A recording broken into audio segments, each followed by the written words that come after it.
Toronto, Canada, the Queen City. This town has it all: culture, architecture, and outdoor recreation. As the fourth largest metropolis in North America, getting around Toronto might feel daunting at times, so here's a helpful guide to finding the outdoors amongst the towering skyscrapers of the Great White North. Ernest Hemingway once worked for the Toronto Star and wrote, "Never go on trips with anyone you do not love." So when planning an outdoor adventure, choose your crew wisely.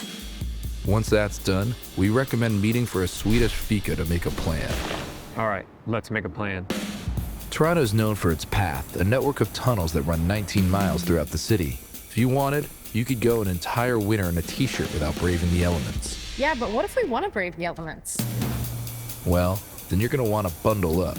So head over to the local Fjallraven shop to educate yourself on the art of layering, Toronto style. You gotta start pronouncing it right. It's Toronto. Sorry, Toronto style. To understand layering, picture some delicious poutine, a Canadian delicacy. You'll first want to put on a base layer, which is like the blanket of gravy that wraps up your inner ingredients to stay toasty.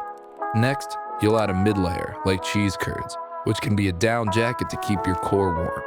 Finally, an outer shell, so it'll protect your body from the wind and water. Thankfully, Fjallraven has been at the cutting edge of warmth keeping since 1960 and has all the garments you'll need. Now that you're layered up, head over to Toronto's West End for the Humber River Trail, a pathway that snakes along the Humber River, taking you through wetlands, gardens, and marshes. It's an ideal location for a hike or a canoe portage until you get off the beaten path and onto the water. But leave your J-stroke at home. Yeah, they use the Canadian stroke up here. Across town, the Rouge National Urban Park is the first and only national urban park in Canada. Travel along the many trails to take in the views and the 1,700 species of plants and animals. It's the perfect place to get your eyes on some of the locals.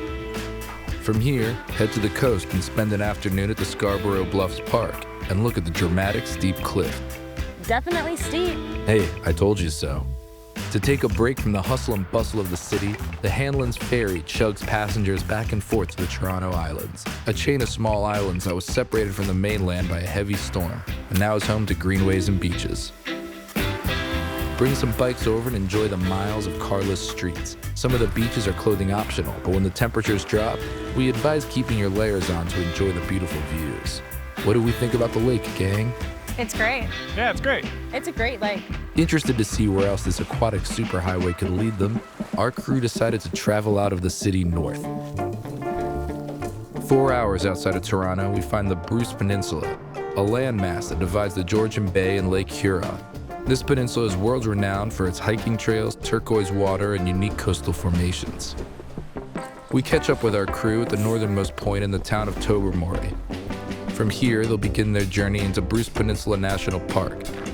The park is easy to navigate with plenty of signage that you cannot miss, but when there isn't a sign in sight, a single white blaze indicates to head straight, while 2 blazes indicate either a left or a right turn ahead. The park is well visited, so be sure to pack out what you pack in. One of the highlights of the Bruce is the Grotto, a stunning cave sculpted into the limestone cliffs. While it's a must-see, there are plenty of other incredible caves in the area waiting to be explored. Our crew discovered this secret cave, and we would tell you where it is, but as the saying goes, loose lips sink ships, and there are a number of cautionary tales surrounding the bay. If you're looking to stay overnight, yurts and campsites are available year-round at Cypress Lake and can serve as a great jumping-off point to explore further on the Bruce Trail. So there you have it. Even in Canada's biggest metropolis, there's plenty of nature to enjoy inside the city limits and beyond. It just takes one step and then another. We hope this little guide can serve as a hopping-off point to finding your own adventure. Until we see you next time, take a hike.